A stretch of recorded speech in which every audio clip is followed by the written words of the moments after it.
Shabbat Shalom, everybody. This Parashat Shoftim is a really significant portion in the Torah for me because it represents the beginning of my teshuvah, my turning to the Borei Olam, where He restored the years that the locust had eaten.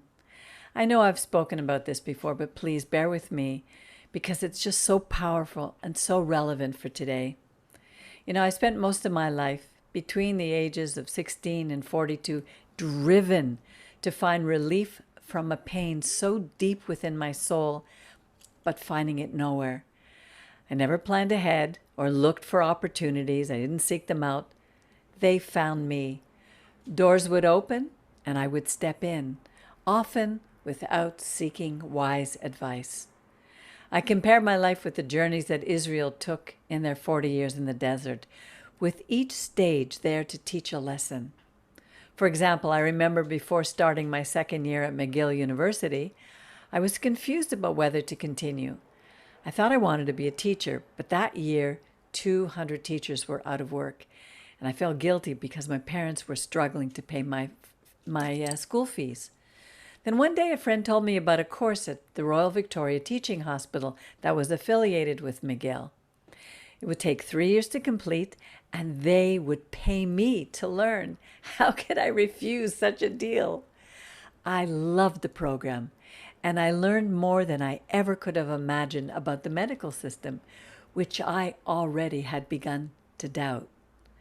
I believe that God always directs us, even when we don't recognize it. I think of Him as the great director, the orchestra leader, and each of us is an instrument. One door closed, but a better door opened. It's important to remember that and not to try to walk through walls when we don't get what we think we want. Of course, God directs us, each of us differently, depending upon our personalities and our roles. Although I wanted to be a teacher, and I believe that this is a gift that I have, it was not meant that I would teach within that system. God had something else in mind for me. Our Creator nudges us to head us in the right direction. And in this parasha, in chapter 17, we read that the Borei Olam was directing the king of Israel. He was to have a copy of the Torah written in a book. And it says, "And it shall be with him, and he shall read it every day of his life, so that he may learn to fear, to revere the Lord his God, to keep all the words of this Torah and these statutes to do them, so that his heart would not be lifted up above his brothers," so that he wouldn't be proud, so that he would not turn aside from the commandments, neither to the right nor to the left, to the end that he may prolong his days in his kingdom, he and his children in the midst of Israel. It's no different for us today. How else would we be able to learn to fear the Lord and to recognize the multitude of counterfeit truths that are being pushed in the world today? I remember our Rabbi teaching us that when someone was hired by the government to learn how to recognize counterfeit money, they would have to spend years studying real dollar bills. I spent 10 years engulfed in New Age thinking, replete with counterfeit half-truths. And if I had known the Torah in my youth, it would have saved me and my family a lot of pain and trouble. Now, I'm not saying that this is an expression of regret. It is simply fact.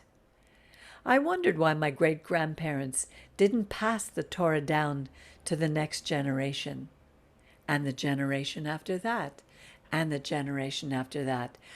But what gives me hope is written within the second commandment. We read it every Shabbat. "I, the Lord your God, am a jealous God, visiting the iniquity of the fathers upon the children unto the third and fourth generation of those who hate me." That represents a limited period of time. "And showing mercy to the 1,000th generation of those who love me and keep my commandments." The 1,000th represents forever. Now, if I count down from my great-grandparents, I am that fourth generation.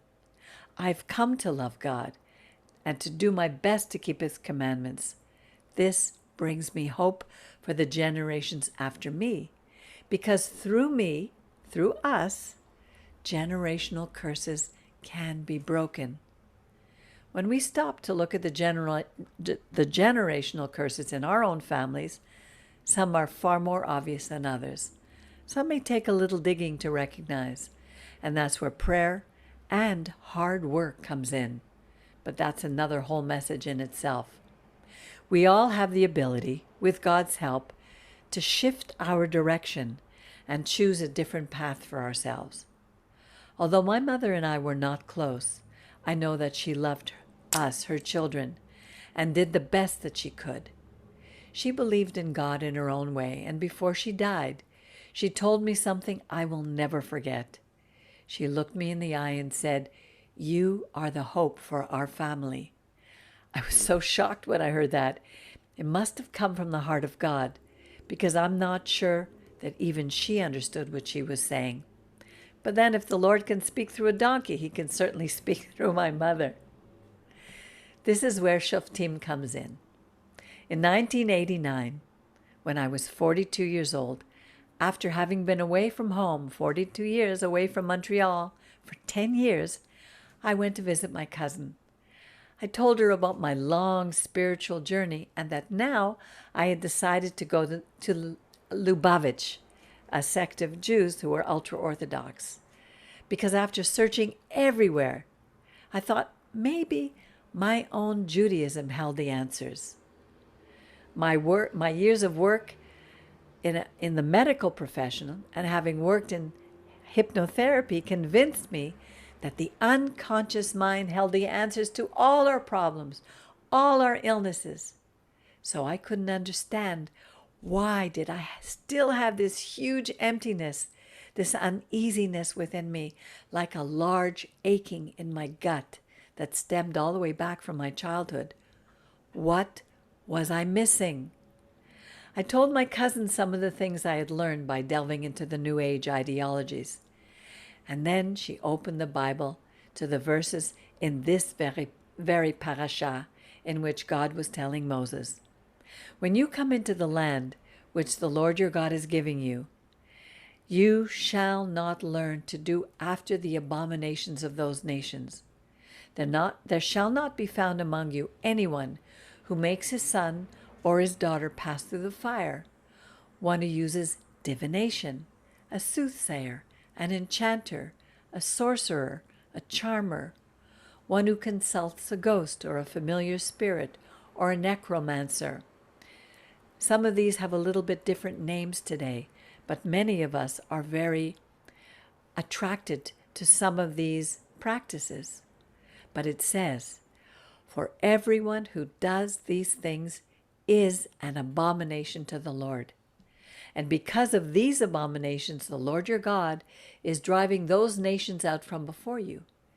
You shall be wholehearted with your God." My first thought was, I was an abomination? What I did and the people that I worked with did abominations? I said out loud, why didn't anyone ever tell me? You can ask anyone who knew me. I was wholehearted, but definitely wholeheartedly headed in the wrong direction. It's so easy to put all our hearts, or even part of our hearts, into things that do not please our God. In fact, that can incur his wrath. So I attended my cousin's Bible studies and was sure that now I was on the right path.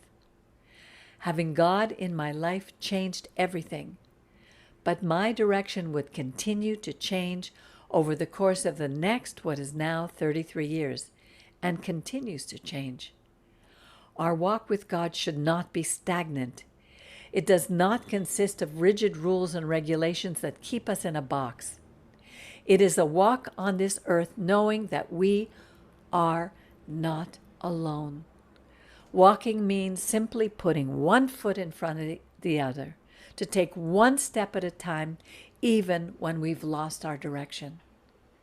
When I give up, When I get up in the morning, I have a basic understanding of what I have to do during the day. But every morning I ask God to please order my day. Where I once thought I was walking alone, now I know that I walk with my Creator. It doesn't change who I am intrinsically. It changes how I see life. He tells us, do not be afraid, because He will never leave us nor forsake us. But do we believe Him? That's where going from faith, emunah, to developing bitachon, trust, comes into play. Where I once asked no one for help, now I know I can't live without it, without the advice of those who care about me and want to help me improve and to grow in my own walk with Him. My journey is ongoing, and I can fill volumes in books of how God rebuilt my life, miracle after miracle, struggle after struggle, tear after tear.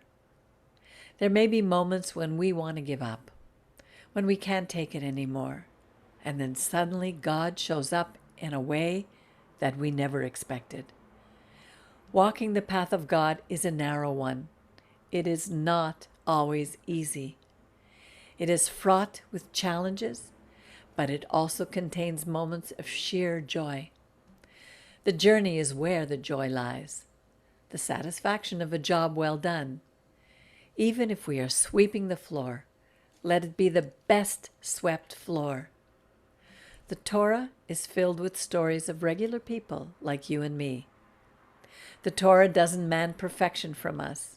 In fact, it tells us to acknowledge our faults and that we need help.